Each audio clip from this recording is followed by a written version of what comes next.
It's the fastest track type in the Northeast. Nothing is quite like it.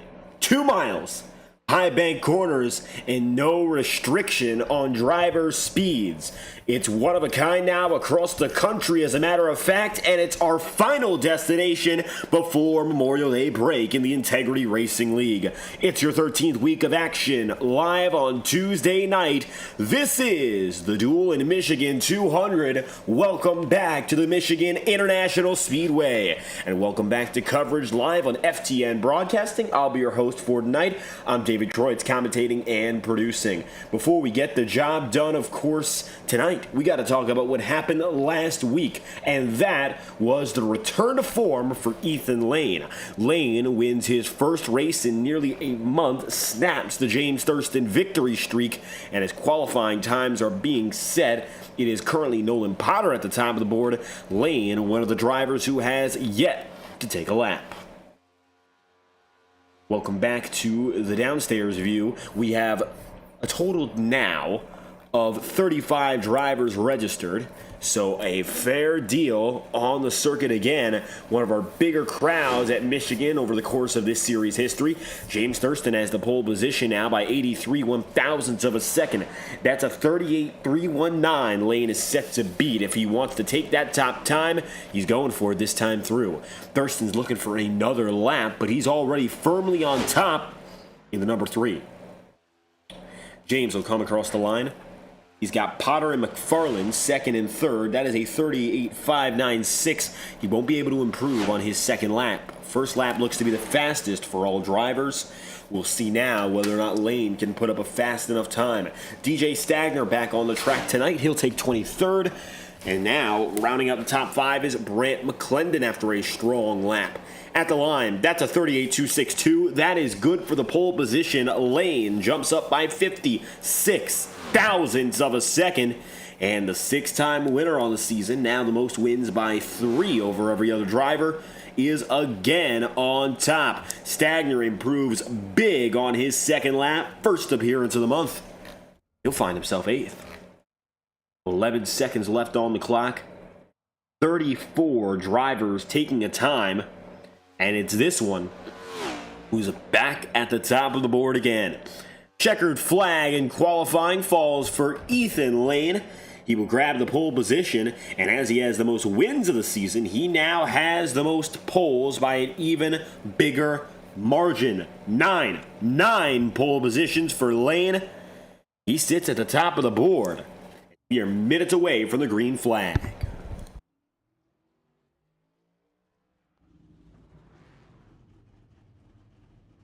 Race length, 100 laps, 200 miles today. We have done 100 lap races at this venue. We've also at times done 110 lap races. This one on the shorter side, but either way coming in exactly at the 200 marker. Zach Schrintenol on the way. Zach able to take 5th position in qualifying.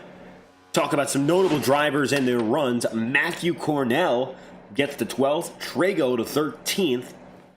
Some of their best qualifying runs of the season. Jacob Fife back up to a comfortable 7th. Not a lot of drivers yet on the racetrack here, as 5-minute warm-up has just begun. Track conditions are going to be rather sunny all day long. Let's talk a little bit about that weather. An ambient temperature of some 80 degrees is the expectation from beginning to end. Currently 78 Fahrenheit. When we go green, it'll be 79. Track temperature comes in at 107 degrees right now. And as we head toward the later afternoon, very likely it's going to increase by just a bit. Still a little warm already, but it might get a little bit more difficult as drivers run laps in these warm temperatures. 80 degrees Fahrenheit is the expectation ambient temp. Might see a track temp around 115 degrees when we're all in motion. Nate Campbell heading down to the inside, practicing his pit stop entry. That might come in handy today. Campbell is currently 10th in points. He finds him there, 29 points down on Sam Nieto, but a notable 35 points ahead of Brant McClendon. A big pack coming the driver's way on the maiden circuit right now. Who's in that pack? You have Tom Wetmore, Ryan Potter, DJ Stagner, and Brock Potter, all of which drivers who are chasing after win number 1 of the season. Tom Wetmore has gotten the closest with some strong qualifying performances, but so far, not yet taken it through. To this point on the season, we've had 5 race winners. Lane and Thurston are responsible for 9 of those wins. The other 3, Alex Kim, Nolan Potter, and Blake Cannon. Of all winners this season, Ethan Lane is the only one of them who is in the top 10 in points. The next closest is Alex Kim, who is currently 14th in the standings. Winning is not indicative that a driver is going to be up there in the title fight. Granted, Thurston is 34th. He finds himself there largely because he missed the start of the season. But either way, second down to 14th have all not won races until you get to that 14th place man. So there's a lot of good drivers, a lot of drivers who have been closer in the title fight who have not yet really had their moment, their time to shine in a checkered flag. Second in the championship right now is John DeBarro. DeBarro in that number 61 finds himself P2 in points, but he has not yet won. And he's pretty far back. He's more than a race's worth of points behind on leader Lane in the championship. Now, he'll be among the many going after it tonight, but don't be too surprised if he doesn't come away with the win. That's just how dominant those few drivers have been. And with Lane and Thurston both on the front row again, they are the heavy favorites with just a few moments remaining here in practice. Ryan Bean on the circuit now, as is Kent Wetherell.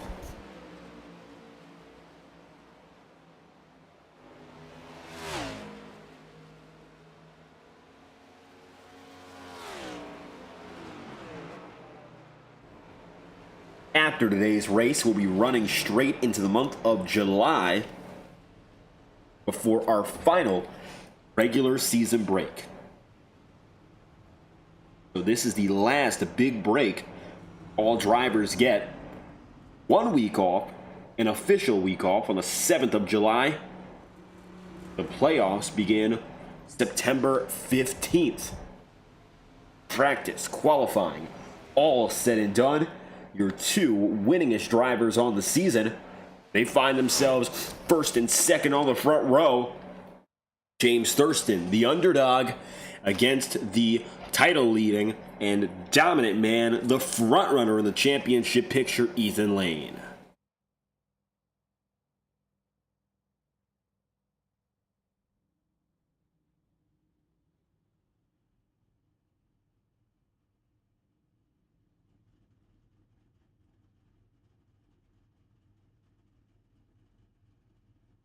Field is set to line up now. Under the leadership of the iRacing official pace car, your starting grid is complete. And again, 35 drivers under the leadership of the 84 of Ethan Lane. Lane gets it up to P1, head of the field. He's up and ahead. Lane takes the pole position, his 9th of the season. Then you'll have James Thurston in second. Right after that, it's Nolan Potter in third, Eric McFarland fourth, and Zach Schrentenall P5.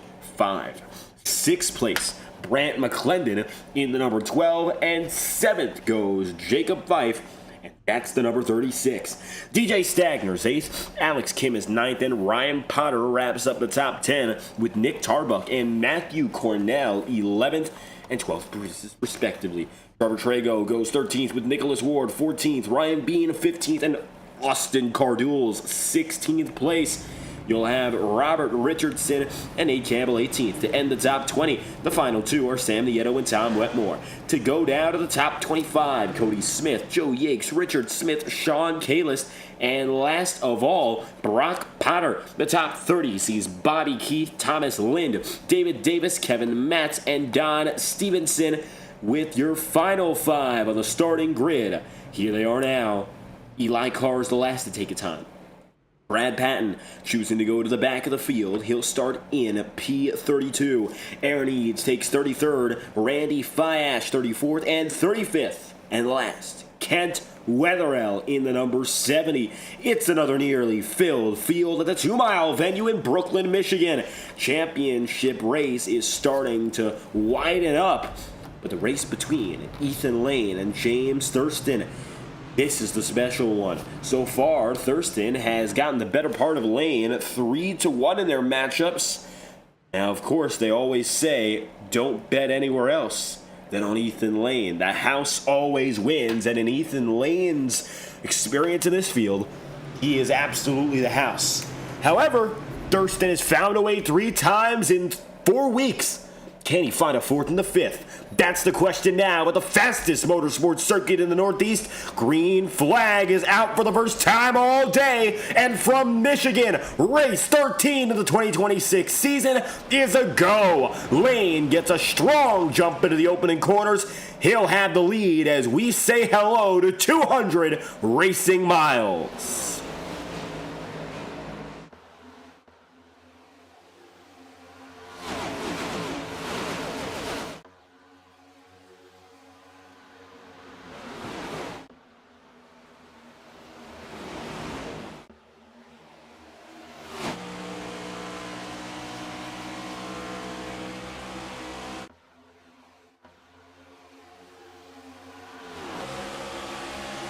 At the line, it's neither Lane nor Thurston who's up and ahead, and as you might be already seeing, it's quite the dogfight. Brant McClendon gets out there, and while Ethan Lane was second at the stripe, he drops back fast to 9th as Nolan Potter shoved his way up to the front.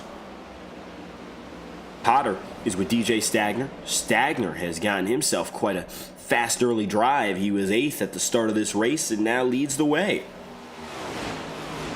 DJ, a winner at Auto Club, the most similar circuits in Michigan in the Integrity Ignite Series.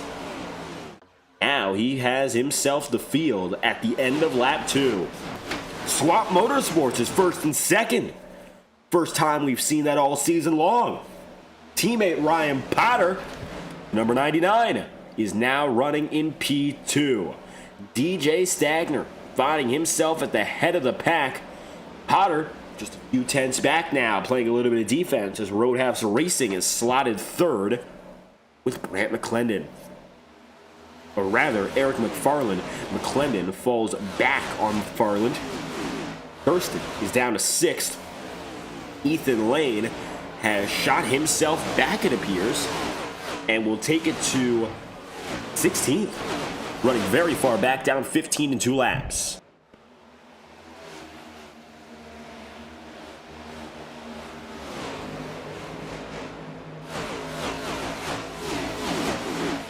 I have no doubt now that drivers know whatever Ethan Lane is doing right now is planned.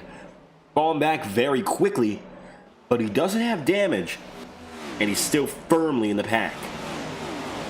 I think he's settling himself in for a long, long run and would like not to wear out his stuff.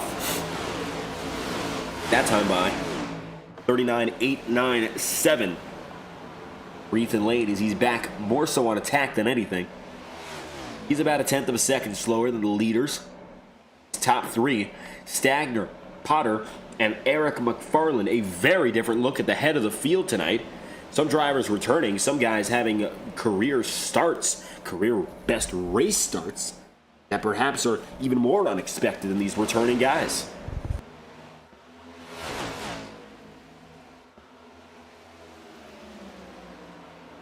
Your top 3 are pretty far out there.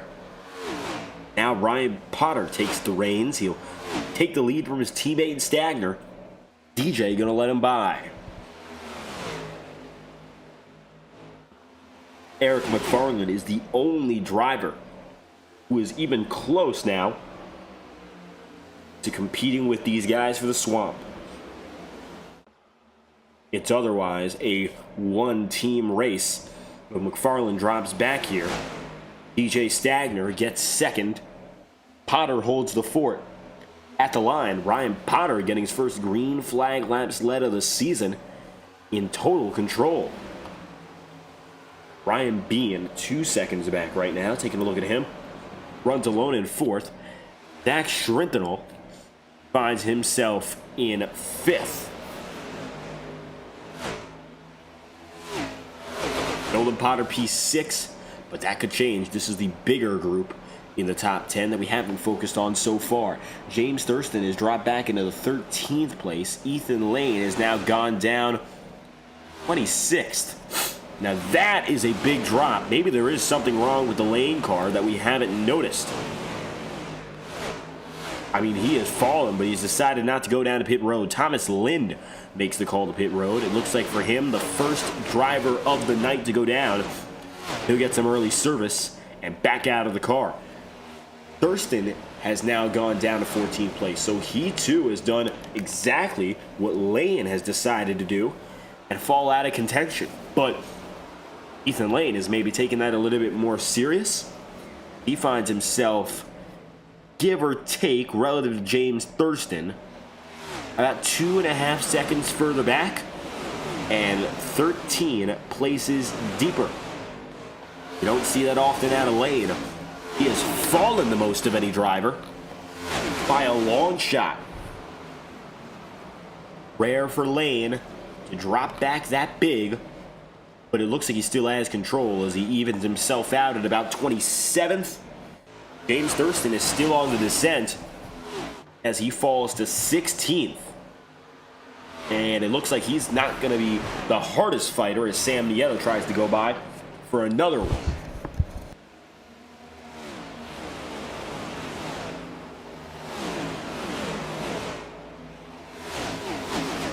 New look for Brad Patton in that number 9. Patton, coming from 32nd, is set to be the biggest mover after a pass on James Thurston or Sam Nieto alike. Up 14 places on the day. Little bit of smoke ahead. Austin Carduels cautions out. First incident of the night at lap 10. Let's see what happened. Austin, that time by, was running about 12th, so this was with a good group of guys who were fighting for some meaningful positions. Just looks like contact from Brock Potter. Sent him up the track and around. Luckily, nobody else involved. Nick Tarbuck able to get away. Caution is out. Maybe Bobby Keith slides, but saves it. One more look back from Nick Tarbuck's on-board perspective as he got away, but it was perhaps the closest to him.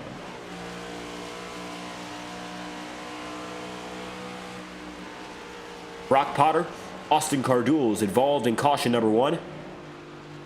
And Tarbuck enough control to pivot out of the way, and Nicholas Ward also goes around. So Ward in the 97. An additional driver involved. Let's see how bad his damage was.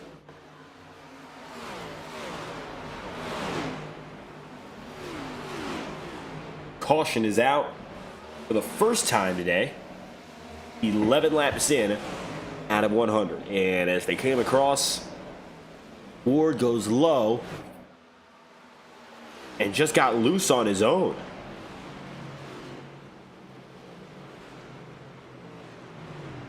Big mistake for driver number 97. Not at all what you want to see either, as now everyone looks to be diving into pit road. Ward one of the last of them. Wagner and company, some of the first.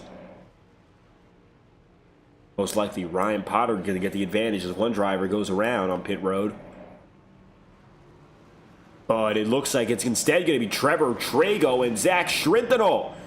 Schrintenel will lead him off. Then Trago, Jacob Fife, Richard Smith, Sam Nieto, James Thurston, Nick Tarbuck, DJ Stagner, Ryan Potter, Eric McFarland. Very far back is Ethan Lane.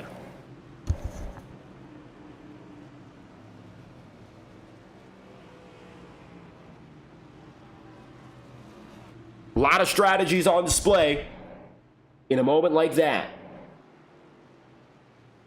Trevor Trago will take the lead All those off pit road. Zach Schrintenall is the only driver who will choose to stay out.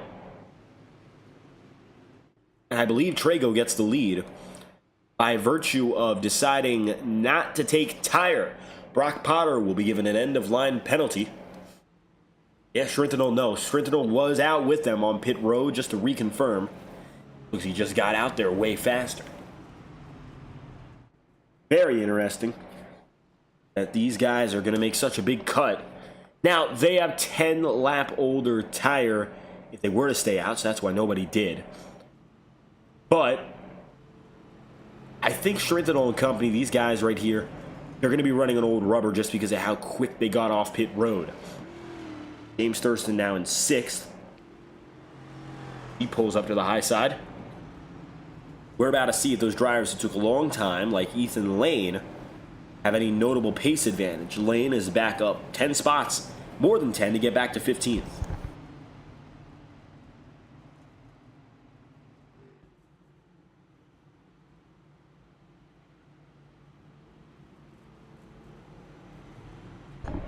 Heading green at lap 14 for our first restart of the day.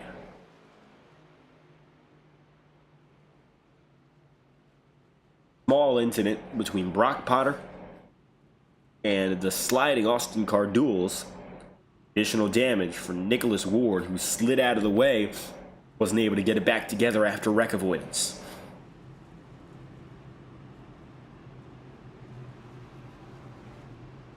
Jacob Fife up to 3rd, highest he's been in today. Richard Smith qualified in 23rd. He's now 4th place. 19 gained. He's opening laps.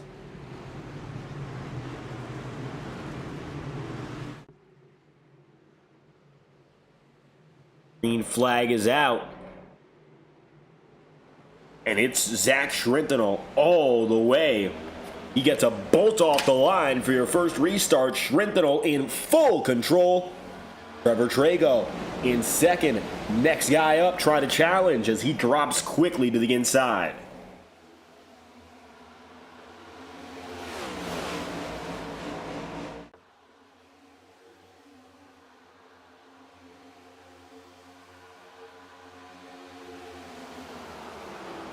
Zach gets 0.2 of a second out.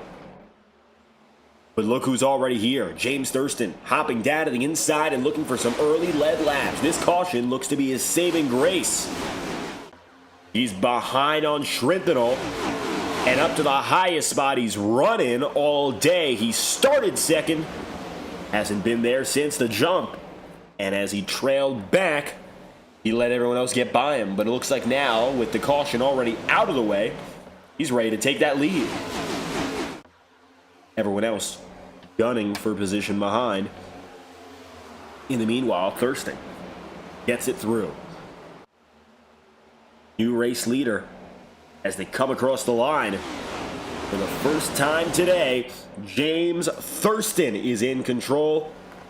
He'll bring them now to lap 16.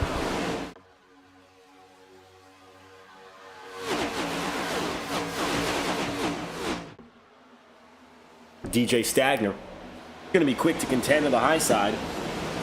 And it looks like it will be a contested fight for the race lead immediately. Contact Cody Smith in the wall. Further back there, everyone gets away, but that could have been way worse as Smith, on his return, slams the outside. Here's a replay with the 18.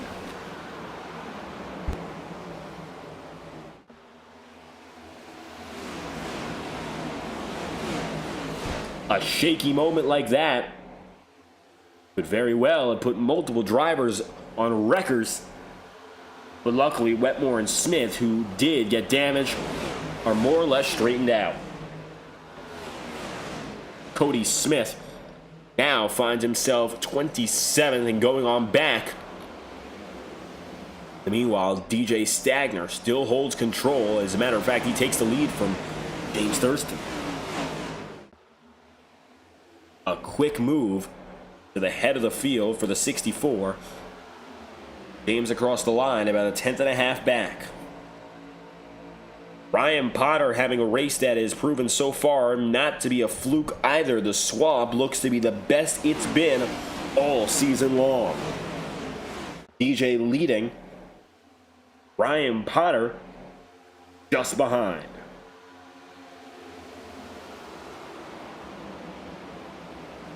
Trevor Trago got the launch immediately and was able to get it up to the top two. But it looks like, again, he finds himself fading ever so slightly back as the number 4 in Nick Tarbuck tries to get by. Single file now, for the most part in the top 10, and it looks like maybe these drivers starting to get into that rhythm for the long haul. Expect that to be the mentality for the majority of the race, preparing to go the distance. Every lap counts, and not only that, the later ones do count a little bit more toward winning. But I think right now, drivers are starting to understand what happens in these early laps doesn't mean as much, but you got to stay in the draft if you want a chance. Everyone's tucked in with one another, but your top two have come to play and come to win. Thurston, looking for his 4th win of the season, is head-to-head with Stagner, looking for his first career Octane Series win, a former Ignite Series champion, now looking for a next-gen victory.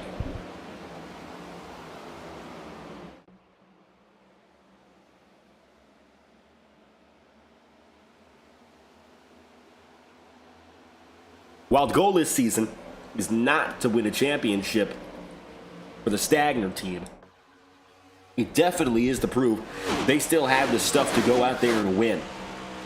Right now, clear sky, clean road, it's everything Stagner needs ahead of him as he brushes up against the wall. And yeah, for Stagner here, he just wants to find a way back to victory lane. Ryan Potter having a great race with him here. Something special is going on. Ryan has been closer to full time this season. He's been absent for just a few races, but for the most part, he's been there every step of the way. DJ, the proverbial captain of this team, hasn't been. And now, with him back at the helm, it's really confidence that this is going to be a night that's good for him. He chose this race out, and he's given Thurston quite the early battle.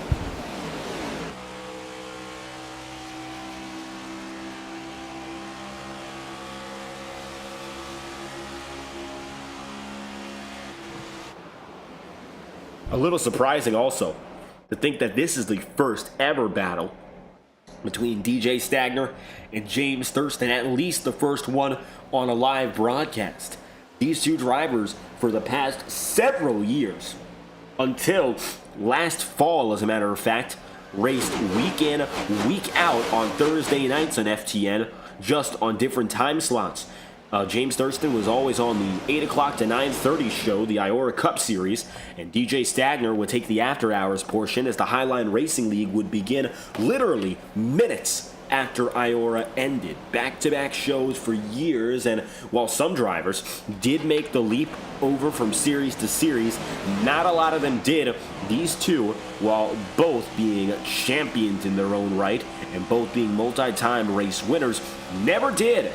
And they never did the FTN Thursday double. It's one of those very few things very few drivers can claim. But now, all these years later, they're back again, racing side by side, and literally that. Now, James Thurston gets the jump. A great exit for Thurston, not quite for Stagner. That'll leave him to drop as Jacob Fife now enters the frame.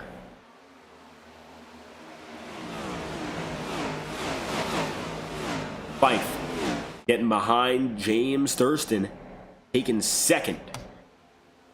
Ryan Potter and DJ Stagner reconvene just outside the podium. They're going to spread themselves out. Stagner the inside, Potter on the outside.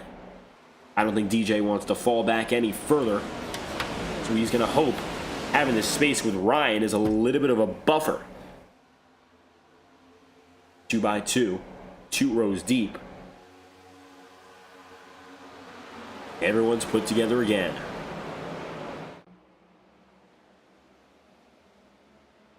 100 laps on the table for the day. Already a quarter of the way through.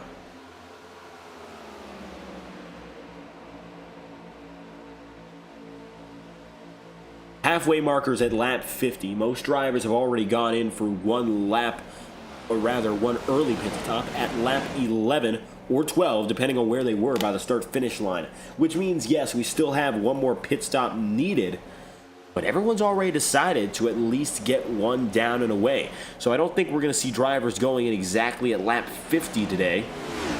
Alas, that's what we get called for us if we have a yellow flag. A caution would probably be the only reason for that. Jacob Fife continues to chase down Thurston here. He got by convincingly by DJ Stagner. Now the swap guys are with each other, running places 4 and 5 respectively. They haven't fallen back big, but they definitely felt something there that shook them up.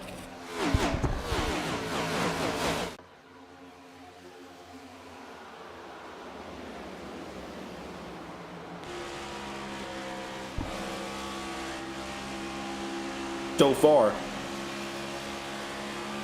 the outright best on pace has been James Thurston. Now that seems to be without question. Where has Ethan Lane gone, though? The answer is just outside the top 10. Lane is now starting to make his march up the track. In 11th as we speak. That 10th trying now to put those positions again back in his order. He fell back to about 15th. Dropped a little bit further. And it looks like now getting confident as the long run starts to set in. Oh, contact! Lane takes powder down the circuit. Brad Patton involved. And a rare case of Lane being directly involved in a wreck. That angle doesn't quite tell the story. We'll have to show a few here to really figure this out. I think he went up a bit. I don't believe it was intentional, but I think it is pretty clear. Went up. Here's a lap back with Ethan Lane. As we'll take a look on board again. We saw what happened right in front of us.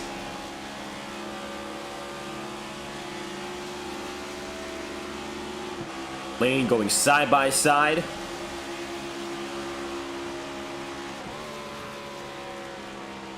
And heading low. He was at the bottom. Potter was trying to get out with Richard Smith.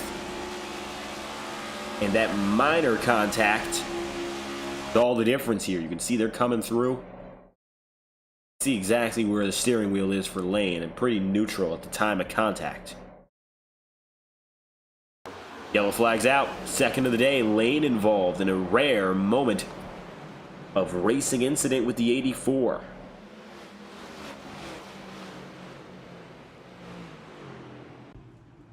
Ethan Lane, Nolan Potter, Brad Patton. Top three, or rather, the biggest three involved. Lane is likely to get that end-of-line penalty if it will be awarded.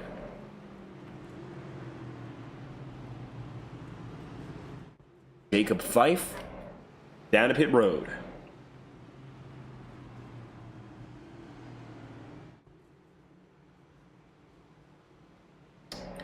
The field will still have to go down to pit road once after this.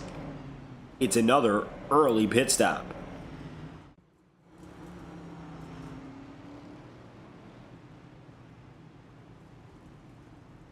Jacob Fife is in. He'll have control with James Thurston. Let's see when driver number 3 gets out of this one.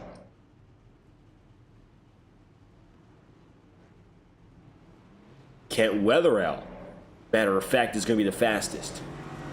Wetherell, then Thurston, then Jacob Fife, Zach Schrintenel, Bobby Keith, Trevor Trago, Nick Tarbuck, Erica McFarland, and to end the top 10, you'll have a few guys else.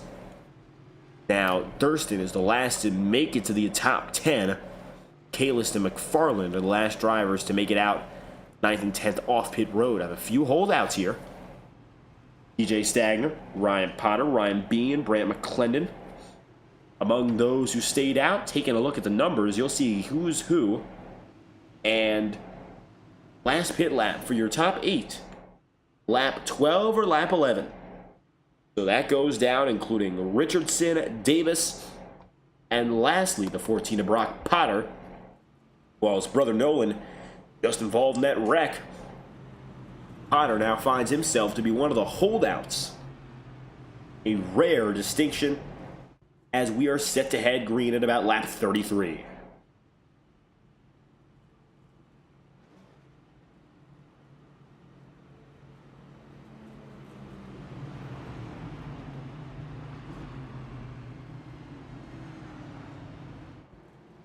Heading now to the green flag, DJ Stagner will have control.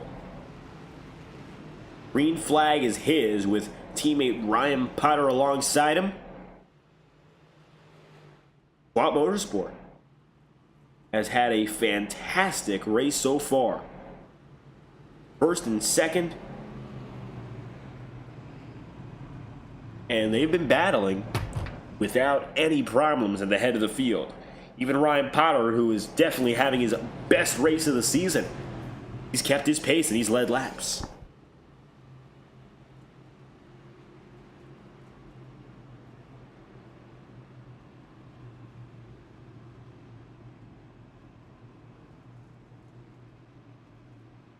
Now, of course, as we head green again, watch out for what happens for these 8 guys who lead the way ahead of Thurston and team.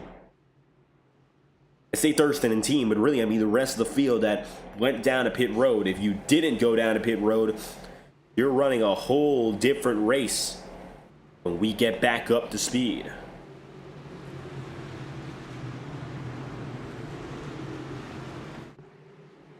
We'll do it all over again at lap number 33. Second restart on the night. DJ Stagner gets a hole on him, launches well. He'll try to bring teammate Potter up as he gets up to the high side to build up the draft.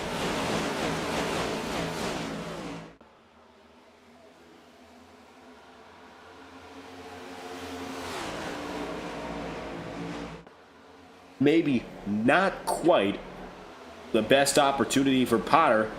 Didn't get the best jump off the line, but even still, he finds himself where he needs to be, and that is in the podium. Brant McClendon there 4th. Then you'll have Nate Campbell 5th. Someone is poking a hole in the fun, and that is James Thurston. Ethan Lane, based on the reading of that masked incident, it was not a driver at fault incident. It was more so a racing incident. I looked back on the replay and showed you all as well, and I think it's pretty clear to say he was not turning right. He was more or less pretty straight on the wheel, and unfortunately that could have happened to anyone. Any of those 2 drivers anyway. Lane now finds himself working down the back straightaway, and he's in 13th, still with the pace to go out there and chase for the lead, while Thurston is looking to get up and inside the podium. Ryan Potter is the next step. Back there, Jacob Fife going at it to try to get by, including but not limited to Schrintenel, Richardson, and maybe a little bit of Eric McFarland. All of which very close to each other.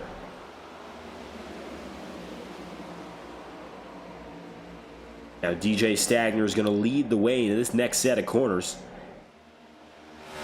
Looks like tire wear, not a big deal today. And that's something we talked about with drivers over the course of the last few weeks and even months, especially on the ovals. Drivers are dealing less with tires as an extra complication. Instead, if you just go out there and moderately save yourself, should be fine. Thurston heads down the back straight with Ryan Bean and DJ Stagner. Looks like now teammates split again by another driver, Ryan Bean in second. Still waiting. Ryan Bean is on a shot to get to the 64. 18, the lapper, Cody Smith, still off those troubles he had beforehand.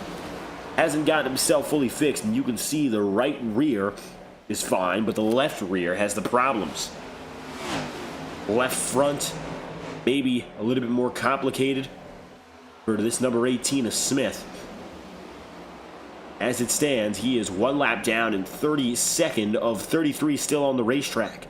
Patton and Thomas Lind have retired. Lind retired early, and Patton retired after his wreck.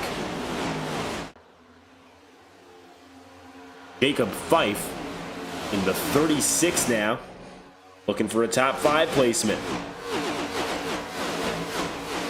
Single file out and ahead. Ryan Bean getting past for second. Nick Tarbuck looking for something on Eric McFarland. The leading gap has increasingly narrowed as it's side by side. McFarland in lane.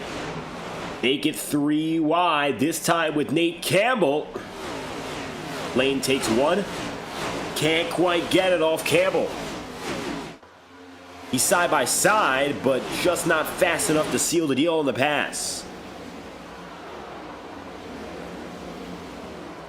He'll have to try it again. Still side by side.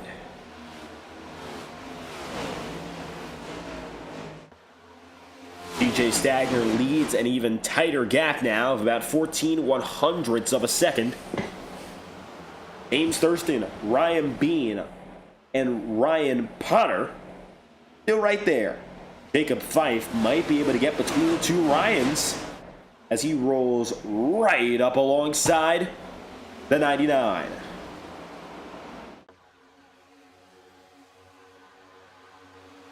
Just about 4/10ths in when they say hello to the green flag again.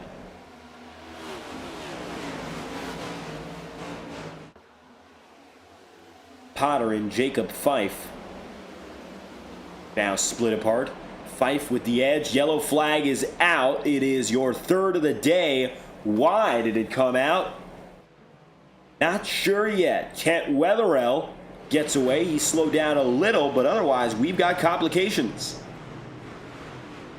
And the caution is out.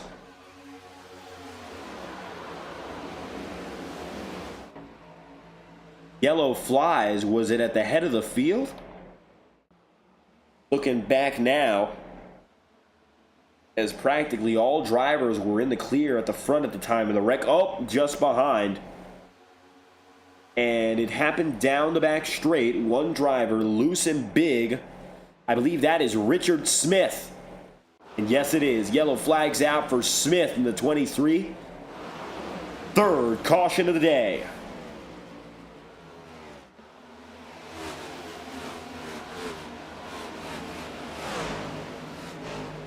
He got up in the wall and off of Kevin Matz. He just got loose, slid out. Luckily, very little, if any, damage. I think he will be good to continue. Richard Smith in the 23. Let's take a look on board at the time of the wreck.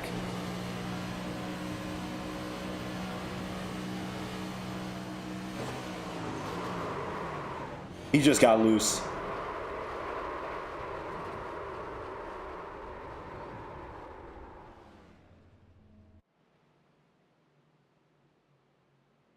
Now it's a safety caution as we look now. Back rolling. Smith is still with the field as some go to pit road. Led by Ryan Bean. Others not quite. So Bean from 9th leads some in. Not everyone. DJ Stagner keeps a majority of the field out on the racing circuit.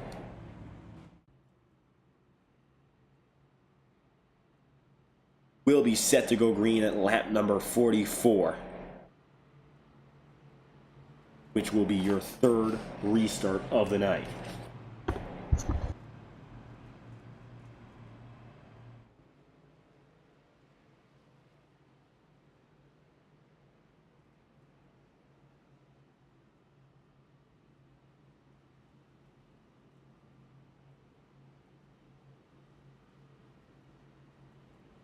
Small cautions have been the game changer so far. 2 pit stop cycles for the majority of the field. And with this last caution, a chance for the final 8 holdouts to go in as well. So 2 pit stops. This race is probably going to come out with a 3-stop race the way things are looking.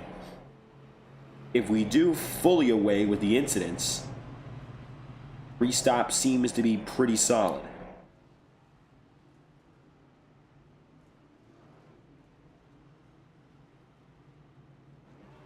Coming a 1 to green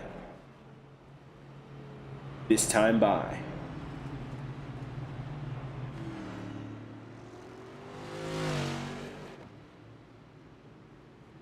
James Thurston will take the inside. Upstairs will be the man in the 64. That is DJ Stagner. Grant McClendon has had one of the better races of his season. And that number 12, he is now 5th, starting at 6th when we got things going. Up 1 on the day and has maintained himself in the top 5.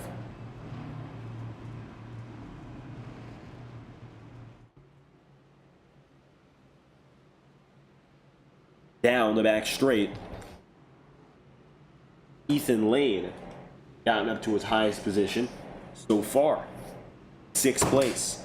Again, he was your pole sitter. Decided to fall back, went to as low as 27th, was involved in an incident, and yet now is back just within the confines of the top 5 fight. We will return to green this time by. The challenge continuing. See who can get after DJ Stagner. Thurston most likely has a shot.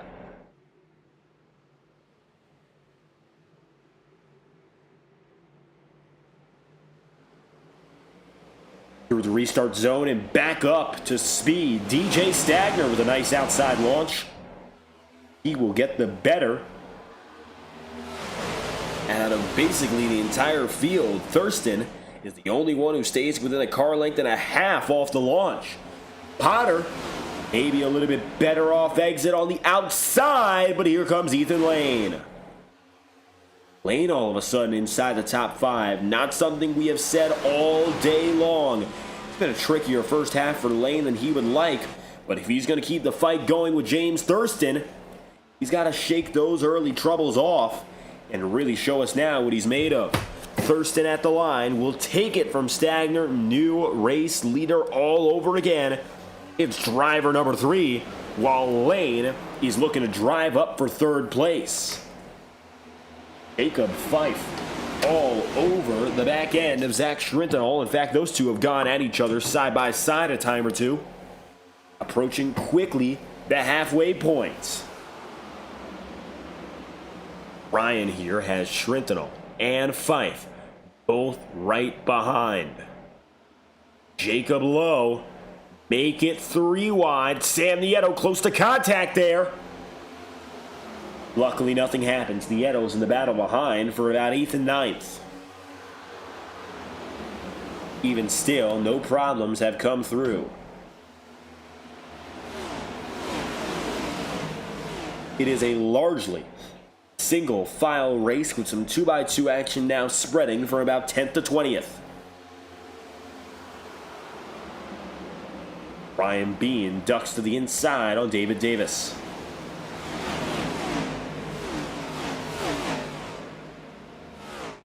Three wide. Ryan Bean to the inside. Can't quite get there. He'll fall back. Eric McFarland gets a spot.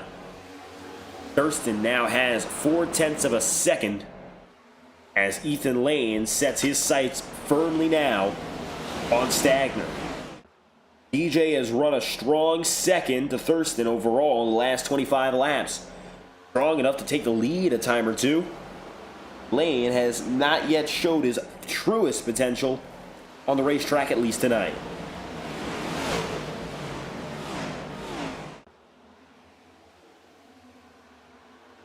Single file spread for the upper echelon. Very tight from 10th to 15th. Everyone else further back is a little bit more that same single file, but there are positions and points to be juggled. John DeBarro being out today means second to the championship. Oh, McFarland down, in, call on the field, no caution. Now there is one, fourth of the day. Looked like he was gonna get away from it. Just missed out as McFarland slides. Much like our last wreck with Richard Smith. Here's a look. And he just went down to the inside, down to the back straight, and the caution flies. Everyone else got away, just to confirm. But out of control, literally speaking, as the yellow flag is out.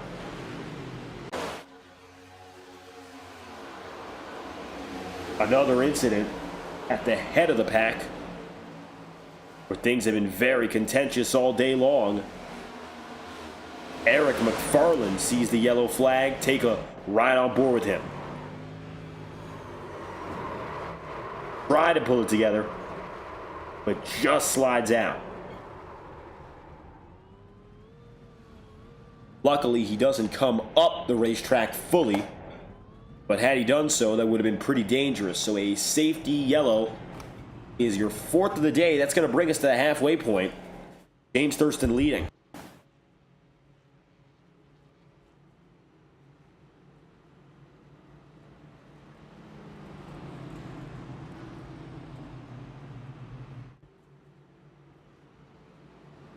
Now, it looks like in only his fifth race counted, James Thurston is going to take the lead in the series on stage wins. He just has to come around this time to collect his fourth stage win of the season, the most of any driver throughout 13 races. Lane has 3, Campbell has 2. A litany of other drivers have collected 1. So while Lane gets out of pit road to continue what has been a fight from the back today, James Thurston already has himself a lead of a single season category. A shocking lead at that. It's his 4th stage win.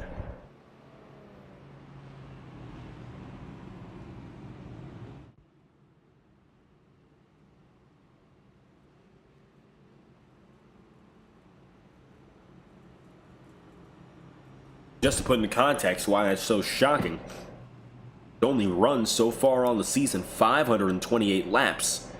He only has 11 bonus points. For reference, Ryan Bean, who has been with us all season, who has 1 stage win, also has 11 bonus points. The bonus points category now will have Thurston alone in 3rd. And I believe he's going to come out to 20... Rather, not 21, but he's going to be above. Look at the final calculation. He'll move up to 3rd in bonus points. Now heading in after the halfway point, Jacob Fife will lead when we go green. Thurston will get his bonus, head to pit road, get no set of tire. I think he's going to gear himself up in case we have a miracle long run. The magic number is 50. If you can go 50 laps one way, you can do it the other. So this final pit stop is pretty critical in case we get a long green flag run. Thurston will prepare himself as the second half Now just moments away.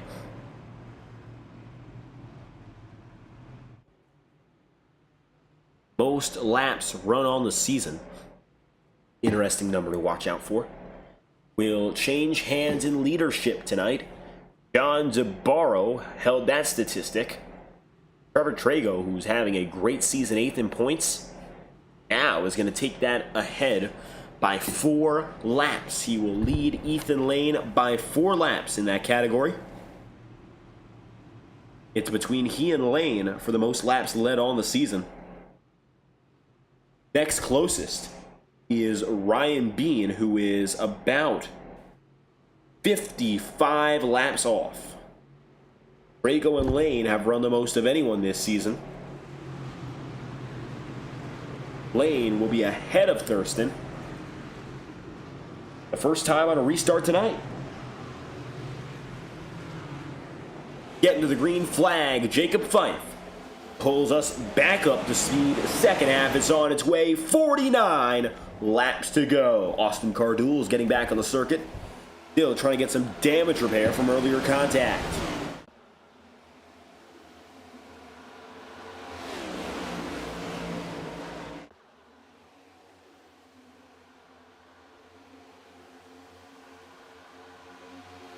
Jacob leads, cautions out. Another incident. Trying to see what exactly that was, because it was about as fast as that restart. Yellow is out. Gotta wonder what happened. Here's a look.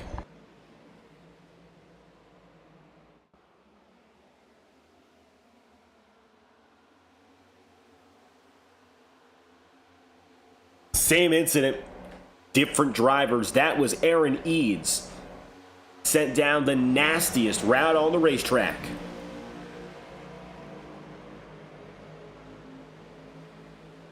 Taking a look one more time with driver 01. He's up on the high side. Contact from Richardson, and he will go all the way down and in. He makes contact with the wall, definitely. That's a little harsher than what other drivers have faced. And that's yellow flag number 5. 3 cautions today have been the exact same wreck, just with different drivers at the helm.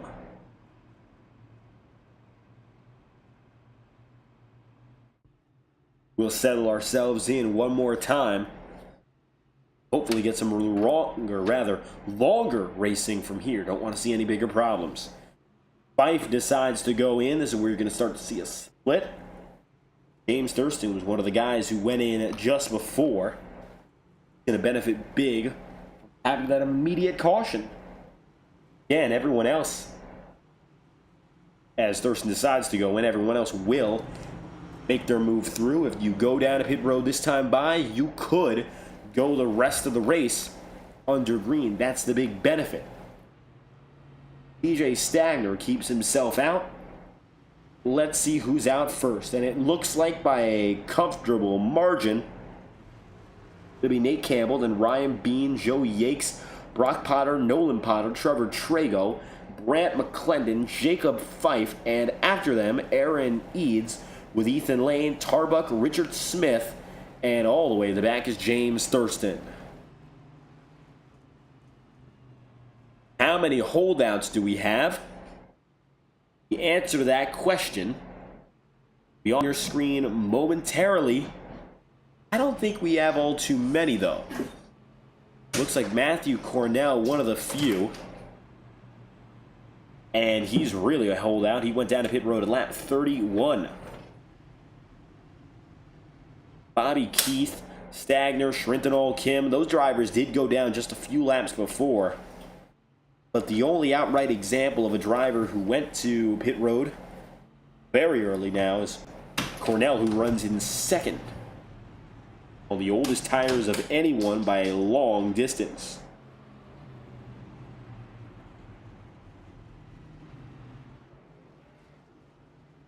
Coming to the green. 45 to go, and we go at it again.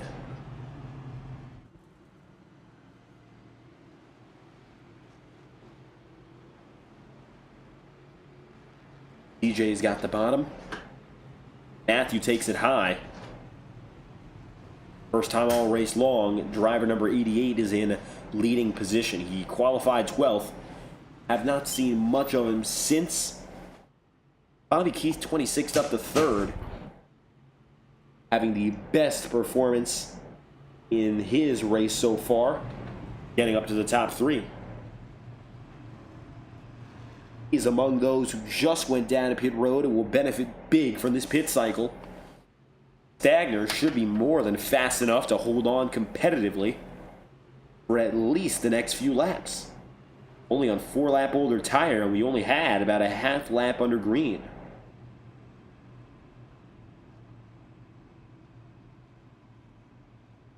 Cornell's weaving back and forth trying to warm up his tire.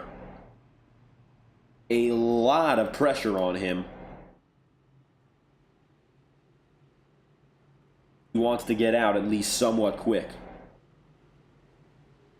The issue is, of course, we've seen many times, old tire is not warmed up.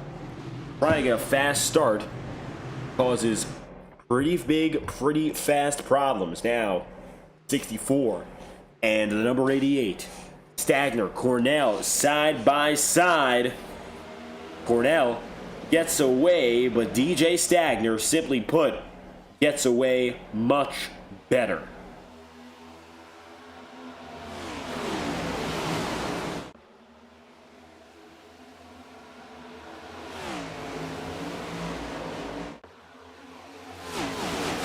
Off and away for driver number 64, DJ Stagner is in control again. Not too much of a surprise, as he is, with young tire and a good track position standpoint, able to just launch out. But look at this. This is what Michigan is all about. 3 wide and sometimes 4 wide, and drivers have the room to do it. We haven't seen that a lot today, but now it's coming back into the frame. Then Lane trying to get himself back up. James Thurston, 24th that time by at the line, is trying to do the same thing. A little bit further back than he would like to be, but it is really a hornet's nest. Look on board.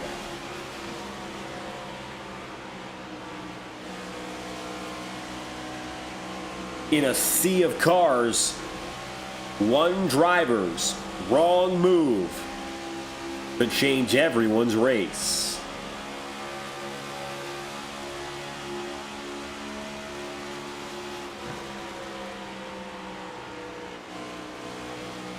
Thurston high. He's sailing now. But you know who's gotten away better? Lane absolutely has. And for the first time all day long, I would say, in the fight between our two favorites, so to speak, although DJ Stagner might have favorite category status now, I think Lane's got the edge. Thurston is getting boxed high and trying to find his way every which way around through alternate roads. It looks like Lane has just gotten a little bit better again and again on the inside. He's got the bottom, and it has made everything count.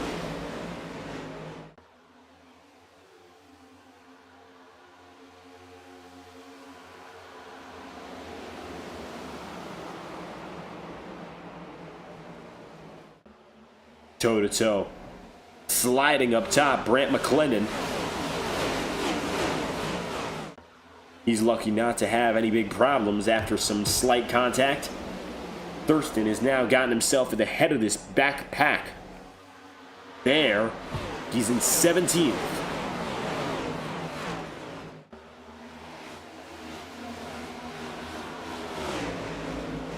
Ethan Lane now occupies 12th.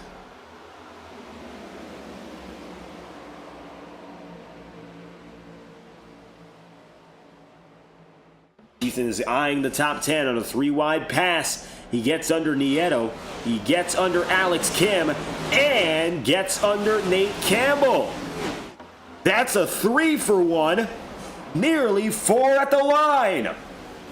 Lane is 9th. What a surprise. Oh, Alex Kim up the track. And we've got big contact. We said it could happen, and it did. The web of drivers gets cluttered. And the caution's out. Watch this. Thurston was low. No contact to start for James. But at speed, no way for Thurston to avoid it. He ricochets the 73 up with Potter, Don Stevenson, Robert Richardson, Ryan Bean, and I believe Brock Potter also getting a piece of it. He'll slide out. Yellow's out again. Thurston will gain some spots. Thanks to the complication, you can see he was low and in. Wasn't making contact. And unfortunately, he was in the right place at the wrong time. He'll get away. I don't know how much damage that'll be.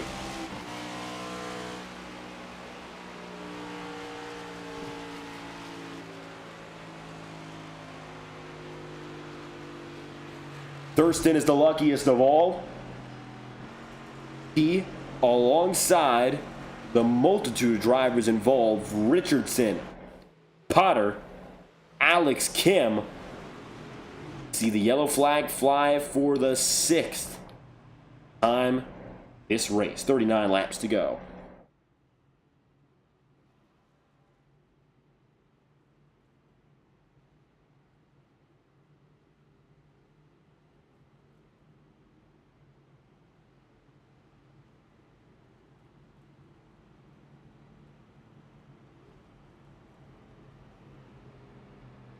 Heading back to business with 2 to green next time by 37 laps remain when we go green.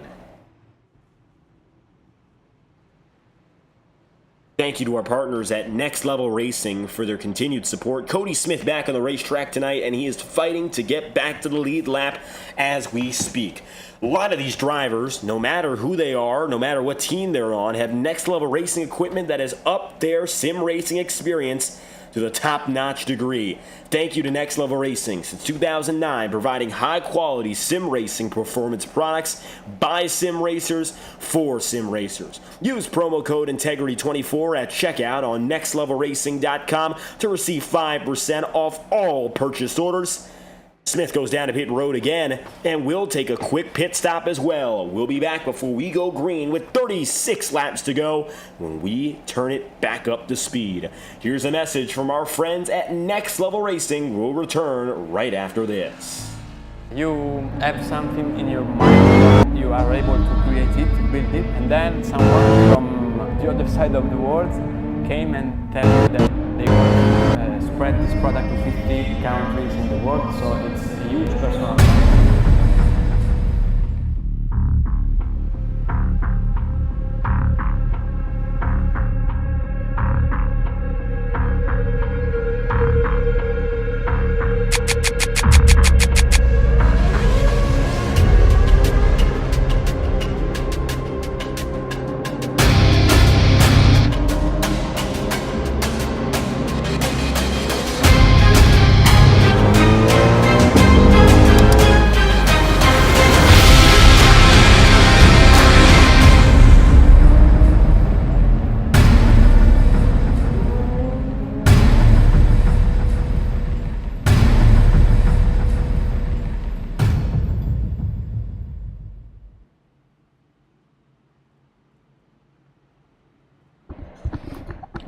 Back to business with Matthew Cornell on the inside of DJ Stagner. Perhaps we forgot to even notice that amid all the chaos behind, Matthew Cornell has not broken and instead still finds himself in the catbird seat when we return with 36 laps to go.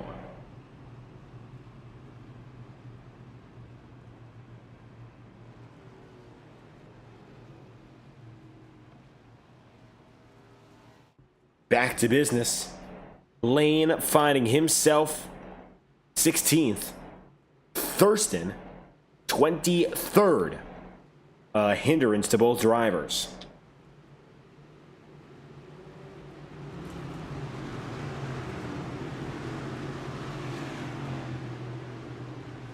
iRacing official pace car is down and away.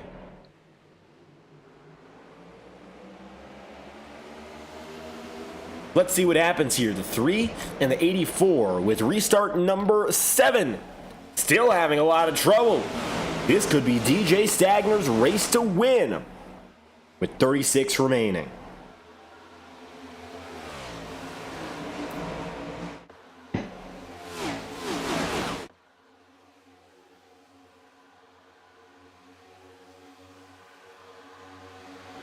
Matthew Cornell, while not at all at this point able to keep up and give much a fight to Stagner, he's got himself firmly in second. How about Ryan Potter? Swamp Motorsport, no matter what happens today, has to be really proud that both drivers of theirs have been at the head of the field from beginning of the night. Something has clicked for both Potter and especially for DJ Stagner, and it's made them the team to beat here in Michigan. A shock. Lane and Thurston qualified first and second. Dropped, of course, way back, and it looked like they did intentionally, but that cost them everything they had.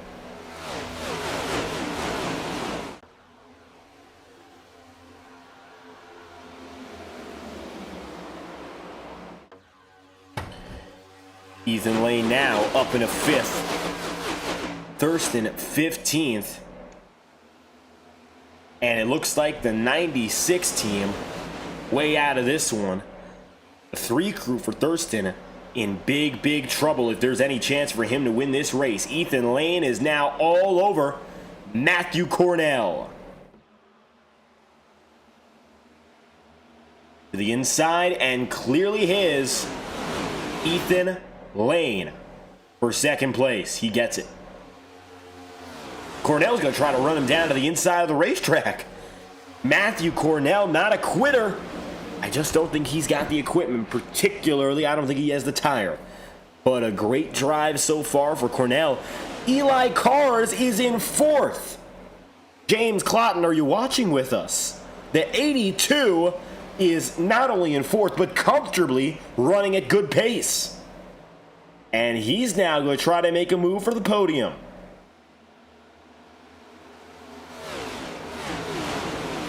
Eli is tucked in on Matthew Cornell. What a race it is for the 82 team.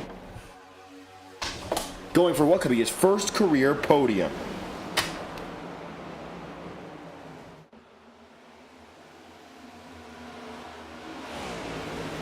Nicholas Ward coming up. Cornell's going to try to go for a pass back. He is fast enough to get to the back end of Eli Cars and now gets side by side. That's going to slow them both down. And here comes with him Nicholas Ward. Ward's going to go for a buy one, get one free. Can't quite do it. Yeah, he will. He'll get by firmly on Cornell and now try to get by Cars. Ethan Lane is looking for the lead. He got it that time by at the line. And now all eyes on win number 7. Lane is clear for the top position.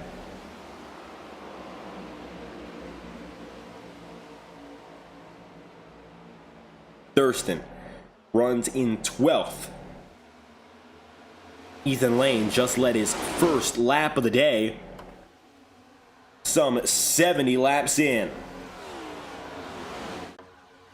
And as we all know, for Ethan Lane standards, that's rather dismal. But it looks like he is here now, and he's fought hard enough to get here. I don't think anyone's going to convince him to back off.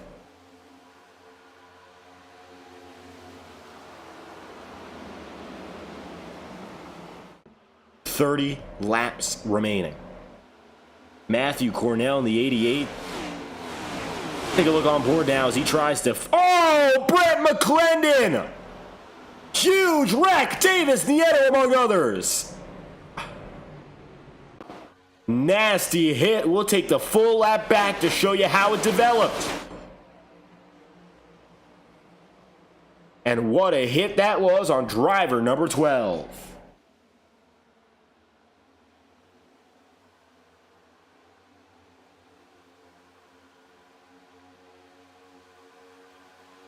Now 30th.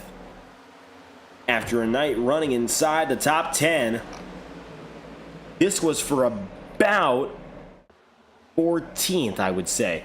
And he just got hooked up the track by Campbell. Potter goes down. Davis does. McFarland up the track, as is Aaron Eads. And a big, big caution. Race-winning implications all over the place as Ethan Lane leads. But had he not had that caution, I bet he would have gotten away. This is going to bring a lot of competitive drivers toward him. Let's see who decides to go down a pit road, because I got a feeling now you're going to see more drivers going in, trying to go for a last-ditch effort to bring the pace up. You'll see there, Ward comes in, Max comes in, Cornell comes in, Tarbuck, Fife, Schrentenall among others. Thurston rolls up to third. This caution does all the work for him. Get into the big three conversation again.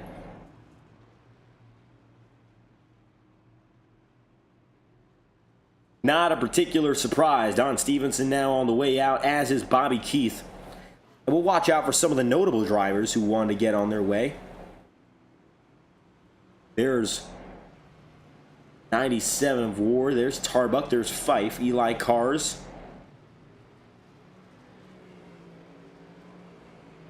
And it looks like all the heavy hitters back on the racetrack.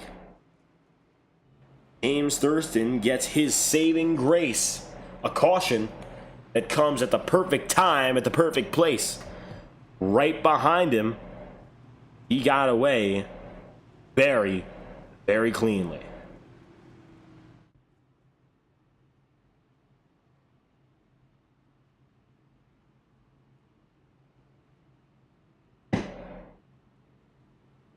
One to green this time by. We'll have 26 to go when we get back at it for our 8th restart of the night.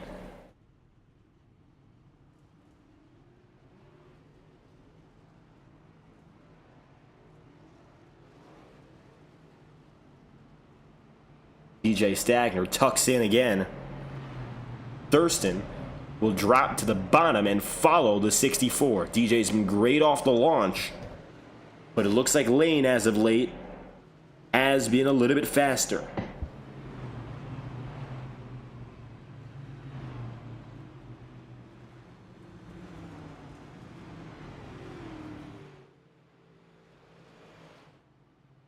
We'll try again with Joe Yakes now running 4th. Trevor Trago back in 5th. Again, Trago climbing up the championship ladder. Already 8th in points with a chance to fight for 6th today.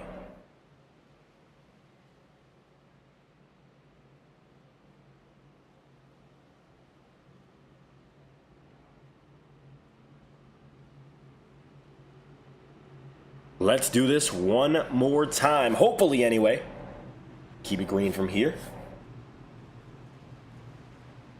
As the big three of this race are lined up all together again.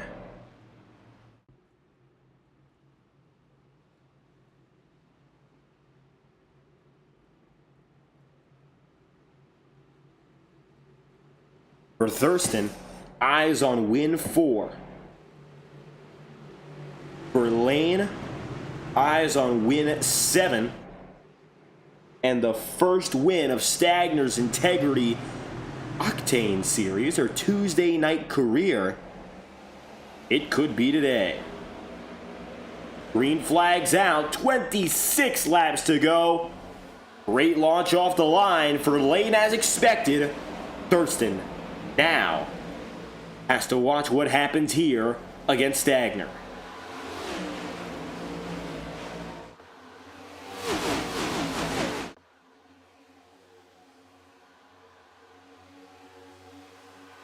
down the back straight. Thurston is not able to get the immediate run, but it looks like he's pulling himself back up to speed. Trevor Trago, Brock Potter all alongside each other, 2 by 2, in what appears to be a calmer formation at the head of the field. Notably, you'll see the 20th back guys are not at all competing hard, or at least they're not going actively for position. They are single file for the most part. Ethan Lane still with the lead. Take a look now. Thurston, the inside, this is for second.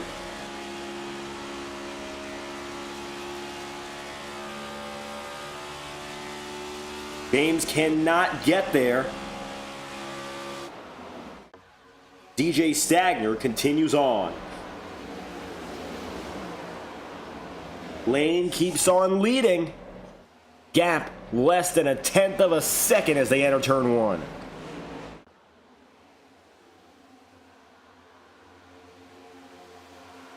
James Thurston.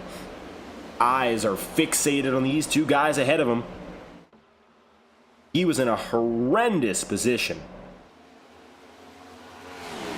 Had he not gotten himself that yellow flag, or had it not happened, of course, he wasn't involved in it, he very likely would have coasted this race out to about a 7th or 8th place finish. Now with 23 to go, odds are ever in Lane's favor, but Thurston is going to make it a lot more difficult for him. For second, they're side by side.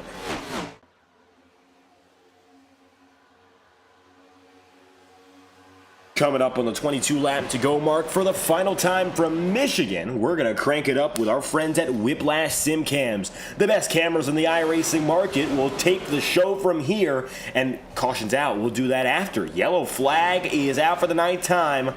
Who is that? That's the question. At the back of the pack, an incident.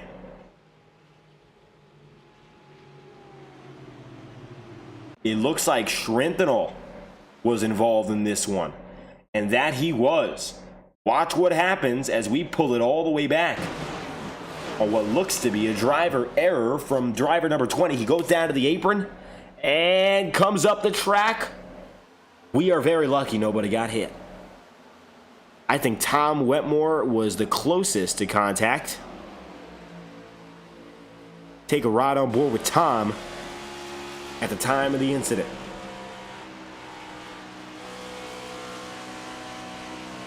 Zach will retire on that note, as it's another restart that bunches up our leaders.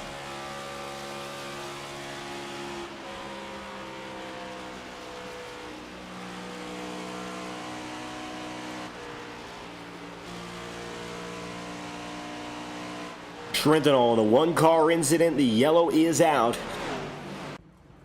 22 to go. Many down to pit road. Ryan Bean stays out. Top 3 are in. Most important pit stop of the night. Let's see who of them gets out first.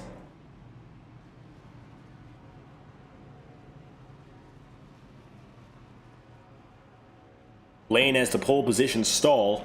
That'll be an advantage. Let's see how much he wants to use it. 4 tires and fuel for all. Stagner rolling.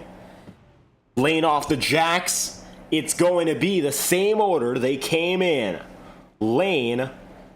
Thurston does beat out Stagner. DJ takes 3rd.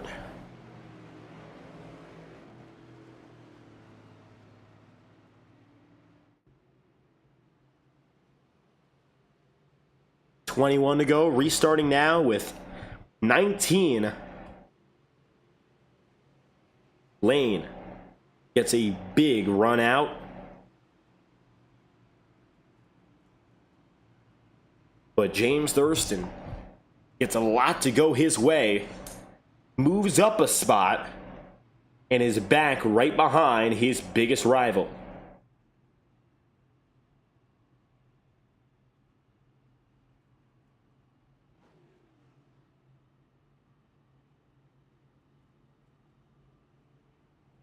Less than 20 to go for Michigan.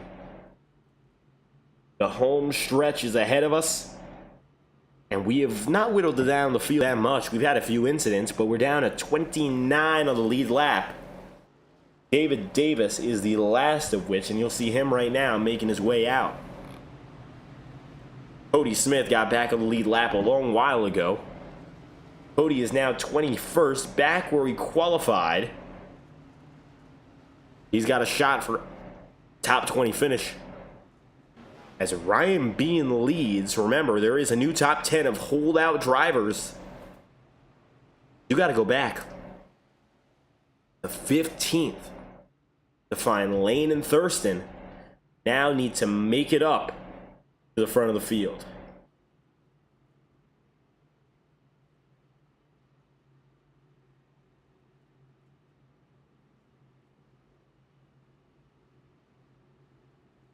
Very likely at this time, these two or three, we can count DJ Stagner in the conversation.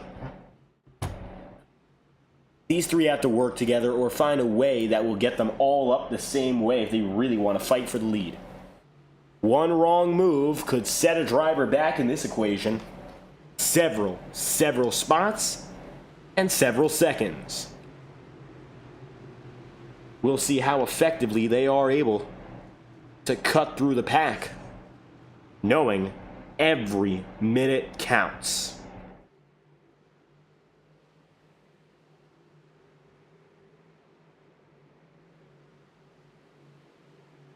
Getting back to business with the green flag out, new tires starting in 15th. Ryan Bean leading them out in front. Green flags out again. Let's crank it up with our friends at Whiplash Simcams and get live and loud from Michigan.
James Thurston and Ethan Lane have gotten out to just about equal jumps off the line, and it looks like now Lane holds a car length advantage. At some points, Thurston's had a car length or two. Other points, like right now, it is Lane once again ahead. But one thing is for certain, they're starting to leave DJ Stagner behind, and they are starting to get up to Ryan Bean. Time is running out, but they've made most of the journey already. Thurston now right behind Nicholas Ward and looking for what could be a 3-wide shot. He'll decide to concede. He'll follow the number 84 into the corner. Instead, he'll take it down to the inside. He was going for that same move up on the top. He decides to back out of it. It's still Thurston and Lane. Advantage is Ethan Lane again. And I think it's going to be Lane with the probable favorite advantage in winning this race, just off a few slick moves he's made as of late. Thurston is getting compounded on the inside, and it's not making it any easier for him. And while James did get away faster to start, Ethan looks to have the stuff. He just has not been able to show it well today. First 50 to 60 laps basically had Lane out of contention. Positions we've almost never seen him in. 27th under green after 4 laps. You never see that out of the 84. And if he's on the verge of his 7th win of the season, gotta curb that, and luckily he did. Side by side, Thurston works down all the way to the bottom with 12 laps to go. It's still a pretty even race. Jacob Fife, dead even there with the 84.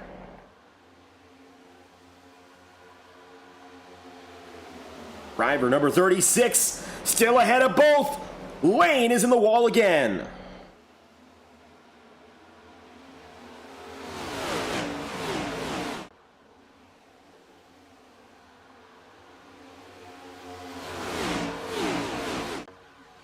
It's 11 to go.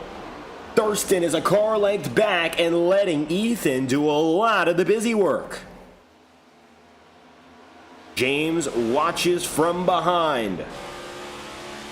Joe Yates having a career day, but it looks like he's going to be phased out of the top 3, as is Jacob Fife. Thurston up high, makes the pass. That's good now for 4th position. Jacob Fife has to watch out, as does Ethan Lane. Thurston has a great run. Thurston goes low for the pass. That's for 2nd if he can get it. Could be for 1st. Ryan Bean a lot slower through 1 and 2. Ethan Lane now caught behind the 28. They're side by side for the 2nd position again. 10 laps to go, coming to 9. Ryan Bean finds himself just a little bit higher on the racing circuit. He'll take it through the 2nd groove again. Ethan Lane, side by side.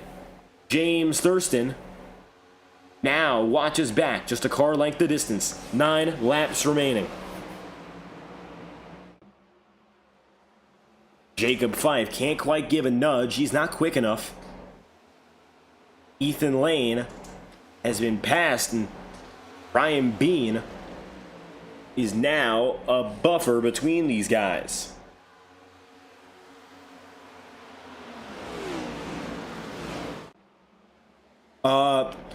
As they stand, last time by, Ethan Lane ran a 38.74.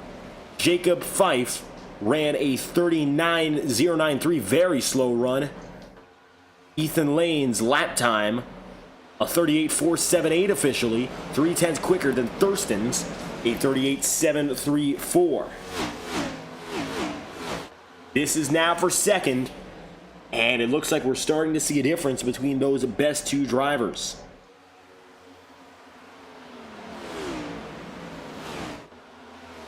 Ryan Bean is still in the middle of this top 3. Nicholas Ward in the 97 sees Joe Yates now behind him. Joe is in 6th. Ward is in 5th. Top 5 starts to divide itself even further. 7 to go with a checkered flag approaching fast. If the caution comes out with 5 to go or less, we will head to overtime. Shouldn't be in a position where that happens anyway with all the distance that drivers have put up. Thurston is now in 2nd. He is half a second away from leader lane with 6 laps to go. He'll have to be a little bit faster if he wants a chance to win. 38.597 is good. That is a 1/10 of a second faster than Ethan Lane. He cuts the gap down from half a second to a 1/4 of a second in 1 lap. Just a very bad lap for Ethan Lane. And it could be the differentiator between Thurston having a shot and not. Caution's out. We'll have 2 laps to go when we come back. It's just before the overtime threshold. Trevor Trago, caution is out.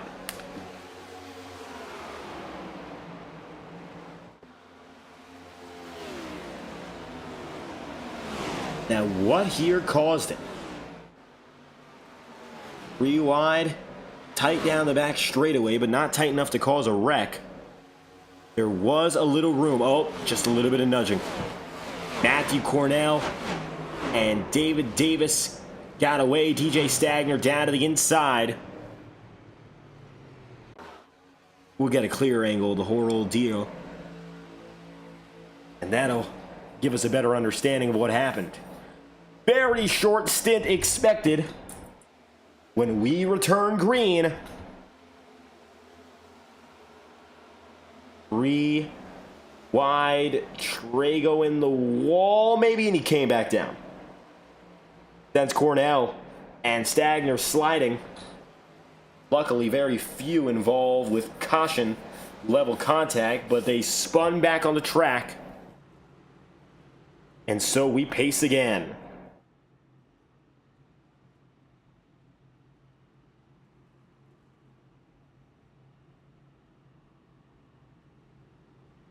Nobody up front decides to go to pit road, the first of which is Tom Wetmore. Wetmore comes in from 10th.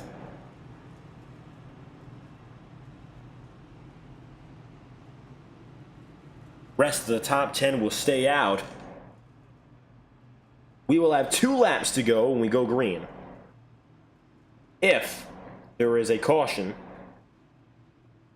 the very first time that we will get back on it will be our first overtime attempt. We still have 3 attempts available. This will not count as one, as we are not extending the race distance past lap 100.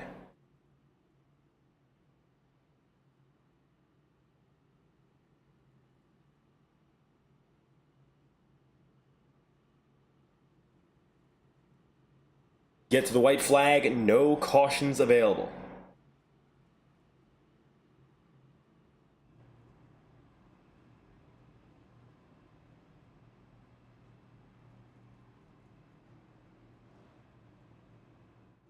Ethan Lane, perhaps the odds-on favorite again. He qualified first. Led less than 20 laps today. Same for James Thurston.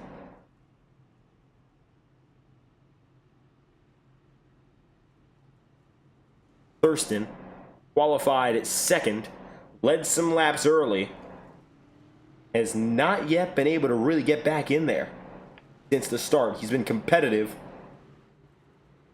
but the fight has been he and Lane, wherever they've been on track. For the most part, the back part of the field. But now, victory awaits one of them.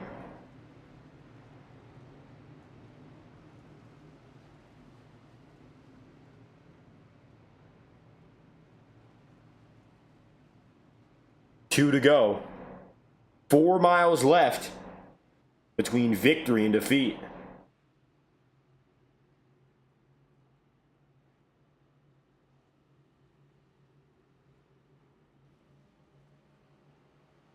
On the lead lap now are 29 drivers. Back to Davis, who's in that last incident. He'll be able to get away and just get back up to pace. Still, a majority of our 35 cars are on the racetrack and are set to finish this race under power.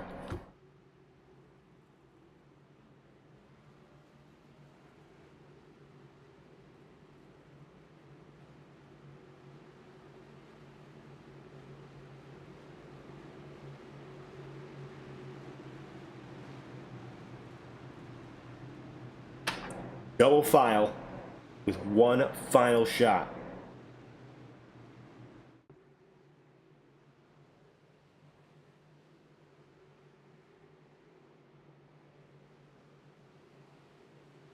James Thurston has the inside. Ethan Lane is in control on the restart. Whoever gets away first is very likely to win this one. Green flags out, 2 laps to go. Great launch from Lane. That could be all he needs to seal the win.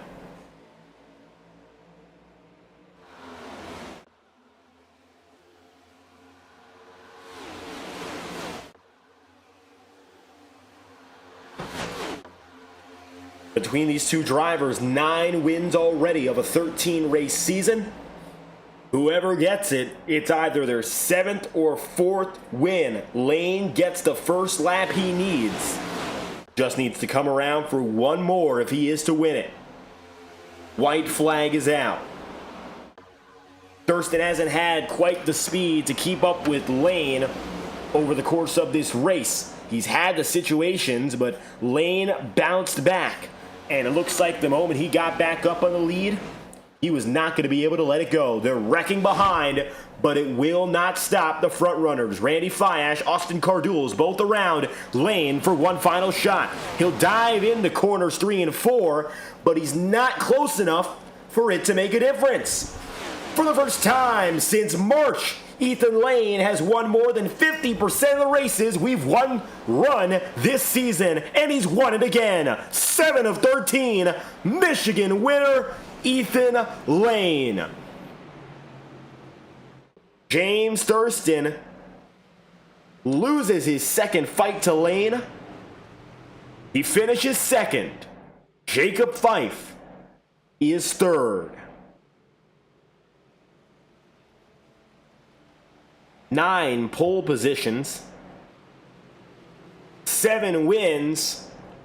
Lane is still on pace for his winningest season. What could shape out to be 16 wins at the rate he's been driving this first half. He collects his 7th today. And we'll go into the Memorial Day break, the leader in the championship by more than 120 points. A halfway season record to this point.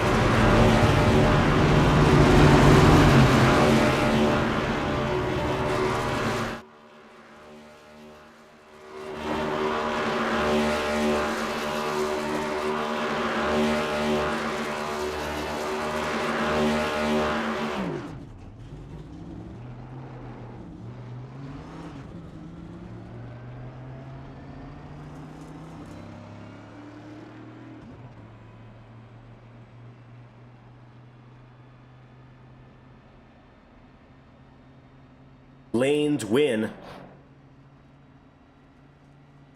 is another telltale sign the championship fight. He is still the outright favorite. We'll be right back with post-race coverage and top 3 interviews from Michigan after a message from our friends at iRacing. Stay with us. We'll be right back after this. Racing isn't easy, but experiencing it is. iRacing puts you in the driver's seat with the industry's leading sim racing game. Drive on laser scan replicas of the greatest racing circuits from around the world. Go head to head against other drivers chosen by skill-based matchmaking to ensure competitive racing at every level. Compete across all your favorite series. In officially licensed cars engineered to deliver the most accurate driving experience possible.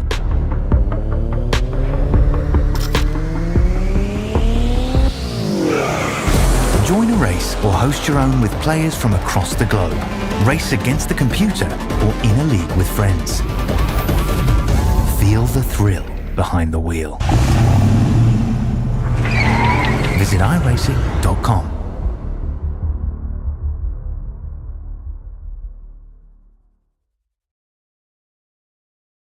Ethan Lane leads 19 laps in one of his least dominant of 7 wins this season.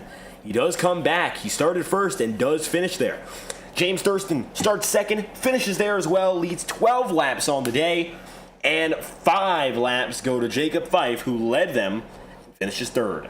Ryan Bean had a solid day, perhaps unsung hero at the front of the pack late, and he made his way back up there. 13 laps led, fourth. Nicholas Ward comes away with fifth, big for him in the fight for second in points. Brock Potter is sixth. Nick Tarbuck is seventh. Nate Campbell's eighth, and DJ Stagner leads 43 in his best race this season. He goes ninth place, with Kevin Matz coming away in 10th. 11th place, driver of the number, well, take a look at that. It's the number 2, 19th to 11th for Sam Nieto. Cody Smith goes 12th. Eli Carr's 13th. Eric McFarland 14th. And Aaron Eads P15. Joe Yakes, Bobby Keith, Tom Wetmore, Matthew Cornell, and Sean Kalist wrap up the top 20 with 21st Trevor Trago, 22nd David Davis, Kent Wetherell 23rd, Alex Kim 24th, and Richard Smith 25th. Austin Cardules, Brant McClendon, Randy Fiash, Nolan Potter, and Don Stevenson wrap up the top 30 with Zach Schrintenel, Ryan Potter, Robert Richardson, Brad Patton, and Thomas Lind. The back end of your 35 drivers tonight. Ethan Lane back in victory lane, starting a new streak with 2 consecutive wins heading into our Memorial Day vacation. Lane, 19 laps led. It was a tricky first half, but you found your way back up to the front for a big win. Yeah, it was an interesting race. We all knew going into it it'd be a few miles just like last week, so almost everyone was starting to feel safe right off the bat. I was trying to save to like 55, 60, so I could like absolutely push the car as much as I could that last run, but got a caution lap 10, and then it was just kind of a guessing game on when to take tires, when to pit, and everything, and do all this. But yeah, no, glad to come away with another win. I believe that's our 7th win on the year, and yeah, we're pushing ever so closer to breaking our single season record. Now, very interestingly, of course, you, James Thurston, dropped back early. I guess the expectation was the green flags would dominate the day. It doesn't look like that was the case, but it took a long time to set yourself up to get back to the front. Yeah, it definitely did. I knew we had pace, whether it was short run, long run, whatever it was. The longest run we had, I was after like 10, 15 laps, I was just able to drive it into the corner, get to the bottom, and pass people at will.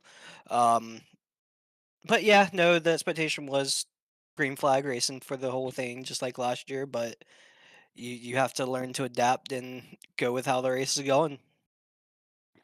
All things considered, final drive looked a lot stronger. How important were tires today? It looked like in some cases drivers were just fine on old rubber, but was your last pit stop what made the difference? I wouldn't say yes, but I also won't say no. It's just it's if you get out front and you can manage the pace and manage the air, you could have stayed out there for longer. But I was like, this might be the only time or our last chance to get a caution or tires, and I had one set left, so I was like, okay, let's go for it, and it worked out. Looks like that alongside, of course, cutting through quickly on traffic. Got you back up there. You took a critical win. Now, we're heading into a Memorial Day break. We got a little bit of time before we head racing again. Next race, Pocono. So we'll be back in June. What's the expectation as we go to the Tricky Triangle? Hopefully another win. Like Michigan, Pocono is one of my favorite 2.5 mile racetracks we go to. We're actually heading into kind of a weird section of the schedule, so I expect a couple more wins, but we'll have to see how everything shakes out. We'll head back up to speed in Pennsylvania, but until then, Ethan Lane, win number 7. Any final shout outs you'd like to send? Just thank you for putting on these broadcasts every week, and your partner as well. He does a good job when you're not here. Every over integrity who runs the league, um, they put up a lot with all of our complaining sometimes. So kudos to them and everything. Hopefully we can leave here, understand what we need to do to have a race like we did at Nashville, where it went green to checkered, and we can do that at Pocono and for a couple races in the future. Ethan Lane, winner from Michigan. Thank you for your time. Thank you. Next up, James Thurston. Thurston tonight looked to be the only driver on the same pulse rate as Ethan Lane. Even if it meant they weren't up at the front of the field all the way, they both got there at the end. James, P2. Yep. Now, how was it out there in Michigan? It looks like you won yourself a stage, got back up to the top 2 at the end of it. What was it like on the circuit? I don't know if I won the stage or not. They sent me to the back at one point, so I would have to double check whether or not I won that. But yeah, I came from the back to the front a number of times. I feel like the only time that I really could have beaten him was on that one last run we had before the caution came out, where I had gotten ahead of him, but I guess I just wasn't being aggressive enough through traffic, and he got back by me, and I just never really got back past him again. And then, once it comes down to a late race restart, you just got to time it right, and I didn't time it right. And there's not a lot you can do once you get that wrong. So, we'll take second here and continue moving forward. But, no doubt I would have liked to win this race tonight. I feel like I probably could have won it. But overall, good race. I have to honestly see what the issues were penalty-wise, because they were telling me that I had like changed lanes or something, but I don't really feel like I did.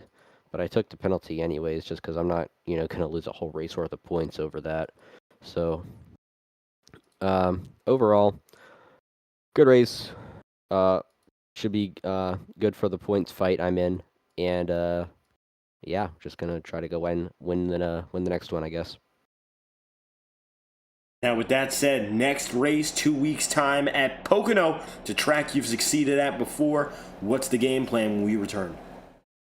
It's pretty similar to this track. So, we'll go there. We'll rip turn 3 wall like we always do, and just see if that's enough to get the win. If it's another fuel-saving race, then, oh boy, just have to play the lottery and see if we're out front at the end, I guess. James Thurston back on the podium with another strong run. Any final shout-outs you'd like to send? Yep, thanks to Power Smash Infinity Speed Motorsports. Feeling a lot better this week than I did last week. So go ahead and keep moving forward and try to win the next one. James Thurston, P2 from Michigan, in the fight till the end with a dozen laps led. Thank you for your time. Thank you. One final man on the podium, Jacob Fife. Fife qualified 7th, got some laps up there in the fight. Wasn't able to go up there for the win, but still came away with a strong 3rd place finish. Great late race moves to take it up to 3rd. Yeah, we kind of got a little lucky there. I thought track position was really big tonight, so we pitted a little bit earlier than Ethan and James there, which they're just really good. So I don't think it doesn't quite matter as much what they do. They'll figure out a way to get to the front. But pit a little bit earlier there. I wanted to get tires on sooner to have track position later, and I think for the most part that really worked out. If I understood correctly, I want to say guys like Ryan and a couple others stayed out even later and still finished up front. So track position is a really big deal. You could pass; it was just really hard. And then obviously we just had a lot of carnage tonight, unfortunately. Unlike last week with our zero caution race at Nashville, to where you kind of get back in the mess and it's hard to pass. You're 3 and 4 wide. Everybody's kind of going for position there, so it's just the further forward you were, the better off you were to stay out of the mess and contend for position. So luckily we got the right strategy there for the most part. Glad to come home with another podium finish and kind of keep momentum rolling from last week. Really, last past couple weeks we've had some really good finishes there. Now, tonight, we saw ourselves a fair share of short stints, a lot of pit stops, especially very early. What did you do when it came to pit strategy to get yourself through? Yeah, well, I mean, first and foremost, it was kind of to make sure you were good on fuel. So you saw a lot of guys pitting early to kind of get out of the fuel saving mode because everybody was really doing that the first 9 laps. And really a little bit after that, even for some, depending on how the race would play out. But once that got out of the way, it really was just kind of to decide when did you want to pit relative to, the strategies that were going on and what gave you the best tires and track position together to get a good finish. And so I think really the strategies were all over the board tonight. I feel like there was a kind of 3 or 4 different strategies by the time we got to the end of it, and luckily we kind of picked something in the middle that seemed to work best, and really was able to time runs. And I got a little lucky on the last caution there with Ryan just being on the outside. It's really hard to hold position on the bottom lane on restarts if the guy above you is pinching you down a little bit, which at that point in the race, that's kind of the name of the game, right? I kind of expect the same thing if the roles were reversed. So got a little lucky to gain that last place there from fourth to third on the restart, and just held him off to the finish. Now we're heading right toward the 50% marker on the season. Halfway is just a few weeks away, and we're getting to that last stretch of the regular season. How's your approach now when it comes to just dialing in to make the playoff cut? Yeah, well, I think we've been doing a really good job of that the past couple of weeks. By getting stage points is one thing, getting good finishes to mix with that as well is the other part. And so we've done good with that the past few weeks, really since we came back from our last off week. It's been a lot better and more consistent finishes with the new playoff format this year. We were already past halfway for the regular season as far as that goes. So really coming into that point of the season where you just have to keep knocking off solid finishes and getting yourself as high up in the point standings as possible in order to just kind of put yourself in a position to contend once we get to our 7 race playoff here in about 10 weeks or so. Just a few weeks away from, relative anyway, from where we were in February, and good results are rolling in for the 36 team. Any final comments you'd like to send, Jacob? The floor is yours before we head toward our next break. Yeah, well, as always, thank you, David, for doing this for us in the broadcast. We always enjoy having you with us in our partnership. Want to give thanks to the admin team who helps me kind of keep things plugging along here for our league, and then all the members who come out and support it. Without them, we wouldn't be a league, and we'd be as successful as we are. So, want to say thanks to all them. Hopefully, everybody has a good Memorial Day as we head into the off week here. And then, as always, thanks to our sponsors of Next Level Racing and all they do to support what we do here at Integrity Racing League. So, hope everybody has a good time off. Jacob Fife takes third in the 36th car and drives strong back up to the podium to end things before Memorial Day break. Thank you for your time. Thanks, David. Appreciate it. You've heard it now from your top 3 drivers. Jacob Fife takes third, Thurston second, and Ethan Lane wins his 7th race of the season. Now, the Integrity Racing League takes a week break, but it doesn't mean anything because it means more than half the season is still coming your way. The summer months are approaching, and it begins with a race in Long Pond, Pennsylvania. That is at Pocono. 80 laps, if not more, will be coming in 2 Tuesdays' time in Pennsylvania in 2 Tuesdays, 9:30 p.m. on FTN Broadcasting. Saturday night coverage continues with the NSR Gen 4 Cup Series. They'll race at 8:30 this weekend. Saturday Night Thunder begins its summer break, but the NSR Series will continue with coverage primarily from Garrett Hess. Until next time, I've been your host, David Kreutz, commentating and producing Thank you for tuning in to tonight's racing action. Congratulations to Ethan Lane on his 7th win of the season. We'll see you June 2nd for our next Tuesday night race, and we'll see you next Saturday for our next broadcast. We hope you have a fantastic night.